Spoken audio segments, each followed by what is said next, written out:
శ్రీమాత్రే నమ. జయ గురు దత్తాత్రేయ నమ. ఈ వీడియోలో మనం ధనుసు రాశి వారికి మార్చి 29వ తారీఖున అదృష్ట స్థానం నుంచి దురదృష్ట స్థానంలోకి మారబోతున్న శని భగవానుని యొక్క స్థితి ఏ విధంగా ఉంటుంది అని పరిశీలిద్దాం. ఒకటి అయితే శని భగవానుడు కేవలం 3 స్థానాల్లో మాత్రమే ఉత్తమ ఫలితాలు ఇవ్వడం జరుగుతూ ఉంటుంది. అది కామన్గా ధనుసు రాశి వారికి కొంత నాలెడ్జ్ ఉంటుంది కాబట్టి 3, 6, 11. 4వ స్థానం అన్నది ఒక విధంగా అర్ధాష్టమ శని. అంటే వీళ్ళకి మార్చి 29 నుంచి అర్ధాష్టమ శని ప్రారంభమవుతుంది. అర్ధాష్టమ శని అంటే మనకి 4వ స్థానం అన్నది మన మనస్సు, హృదయం చెప్తూ ఉంటుంది. అలాగే మాతృస్థానం, మదర్ గురించి కూడా చెప్తూ ఉంటుంది. దానివల్ల హృదయానికి కష్టమైనటువంటి సంఘటనలు జరుగుతూ ఉంటాయి. మనసుకి ముళ్ళు గుచ్చుకున్నట్టు ఉంటుంది అన్నమాట. అది ఏదైనా అవ్వచ్చు. అలాగే మదర్కి చాలా సందర్భాల్లో హెల్త్ ప్రాబ్లం వస్తూ ఉంటుంది, అంటే ఏజ్ని బట్టి. అదే విద్యార్థులకి విద్యలో బ్రేక్ రావడం జరుగుతూ ఉంటుంది.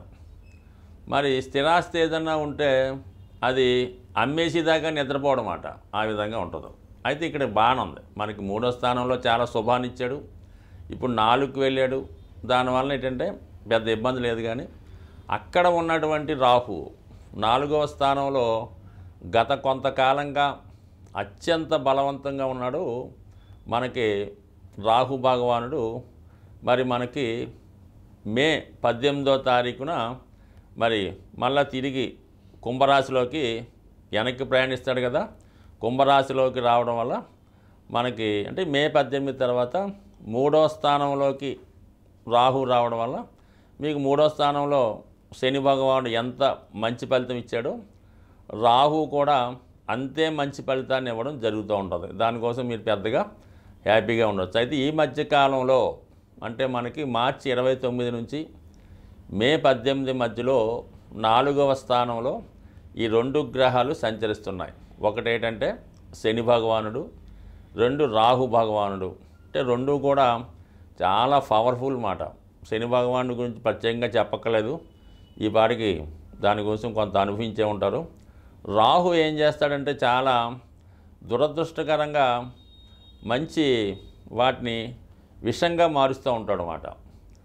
అందువలన ఏంటంటే ఈ 2 గ్రహాలు కలయడం వల్ల ముఖ్యంగా ఏంటంటే చతుర్థ భావ ఫలితాలని పాడు చేయడం జరుగుతూ ఉంటుంది. ముందుగా విద్య నాశనం అవుతుంది. ఎవరైతే విద్యార్థులు విద్యలో ఉన్నారో వాళ్ళు వేరే డైవర్ట్ అయి విద్యని పాడు చేసుకోవడం జరుగుతూ ఉంటుంది. కొంతమంది ఆటల వల్ల, కొంతమంది సినిమాల వల్ల, కొంతమంది ఈ యూట్యూబ్ అంటే మనకి సెల్ ఫోన్ వల్ల అనుకుందాం పాడవుతుంది.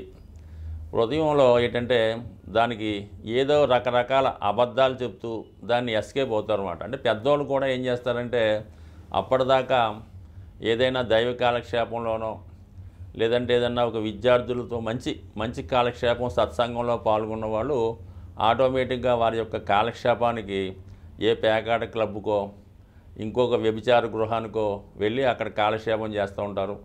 రకరకాలుగా విన్యాసాలు చేస్తూ ఉంటారు. ఇంటికి వచ్చినప్పుడు మాత్రం ఇప్పుడు దాకా పండిత గోష్ఠి జరిగింది, లేదంటే ఏదో షూటింగ్ జరిగింది, లేదంటే ఏదో ప్రైవేట్ చెప్పాను, ఇలాంటి అబద్ధాలు చెప్తూ అంటే కామన్గా జరుగుతూ ఉంటుంది. అది హైడ్ చేస్తూ ఉంటారు.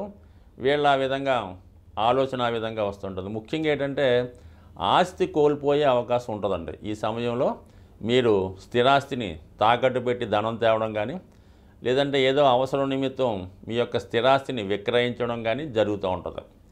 లేదా కొన్ని సందర్భాల్లో ప్రస్తుతం ఉన్నటువంటి మీ నివాస గృహాన్ని తప్పనిసరిగా మార్చవలసి ఉంటుంది. అంటే వేరే చోటికి ఇల్లు మారడం కానీ, అది కొనుక్కొని మారచ్చు, అమ్మేసి వేరే గృహానికి వెళ్ళొచ్చు. మొత్తం మీద గృహం మారవలసి ఉంటుంది.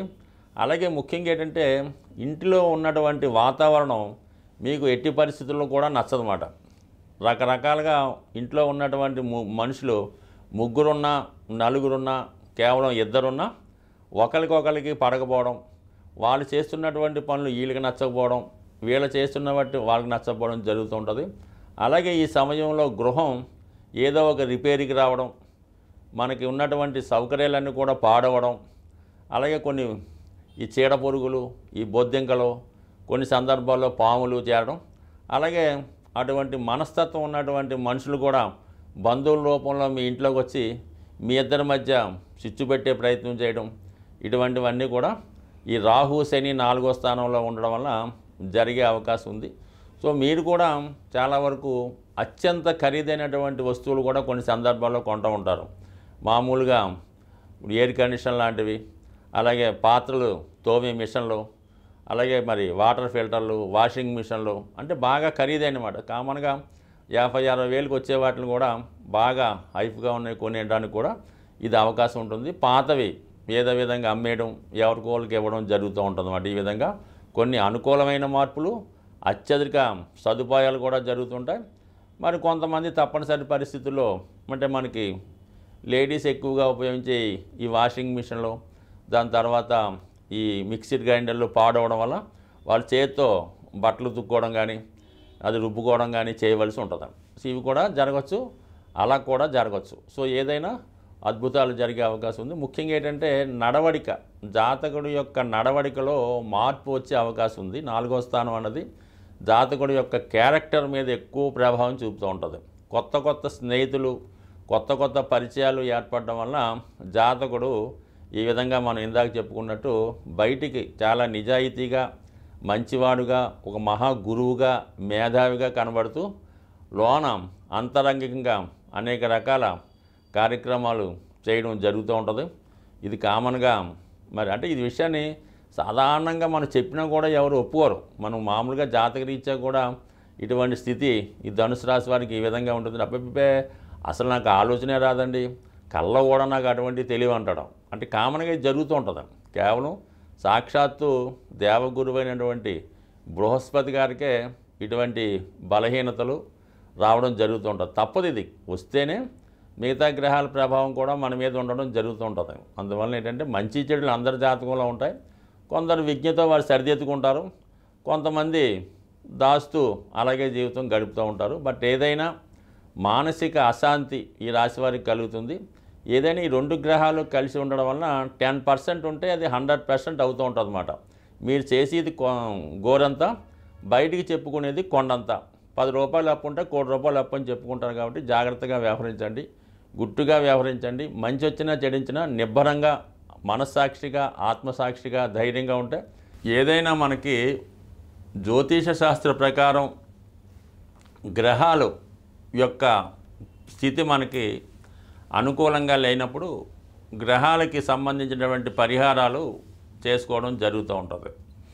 అయితే ఏదైనా పాపగ్రహాలు మన మీద ప్రభావం చూపుతున్నప్పుడు దాని యొక్క తీవ్రత చాలా వరకు ఎక్కువగా జరుగుతుంది. అంటే ప్రతి గ్రహానికి ఒక అధిదేవత ఉండడం జరుగుతూ ఉంటుంది.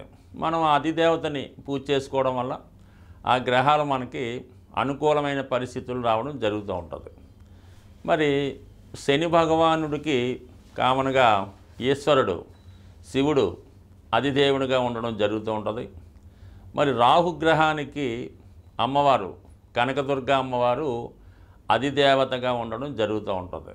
మీరు అబ్జర్వ్ చేసే ఉంటారు, కామన్గా మరి లోకం మనకి ఇంప్రూవ్మెంట్ అవుతున్న కొద్దీ, మరి అంటే పాపమా పుణ్యమా వారి సంఖ్య పెరిగిన కొద్దీ ఈ దేవాలయాల్లో కూడా విపరీతంగా మనకి రద్దీ కనబడడం జరుగుతూ ఉంటుంది. అంటే ఇప్పుడు అనూహ్యంగా మనకి కనకదుర్గ అమ్మవారి, అంటే ఏ అమ్మవారి దేవాలయాలైనా చాలా వరకు ఎక్కువ భక్తులు నమ్మడం జరుగుతుంది. కాబట్టి ప్రస్తుతం ఈ 2 గ్రహాలు కలియడం జరిగింది.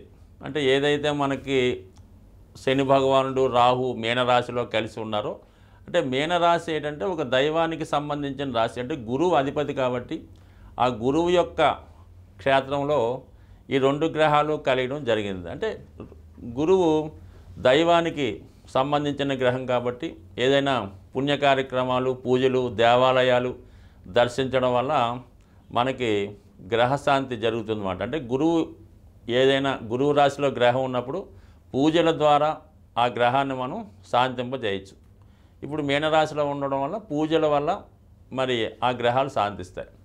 అయితే మరి ఈ 2 గ్రహాలు కలిసాయంటే శివుడు, అమ్మవారు 2 కలిశారు కాబట్టి ఆ ఇద్దరు కలిసి ఉన్నటువంటి పుణ్యక్షేత్రాలు దర్శించి అక్కడ విధి విధానంగా అభిషేకం, కుంకుమ పూజ రెండూ చేయడం వల్ల ఈ గ్రహశాంతి జరిగే అవకాశం ఉంది.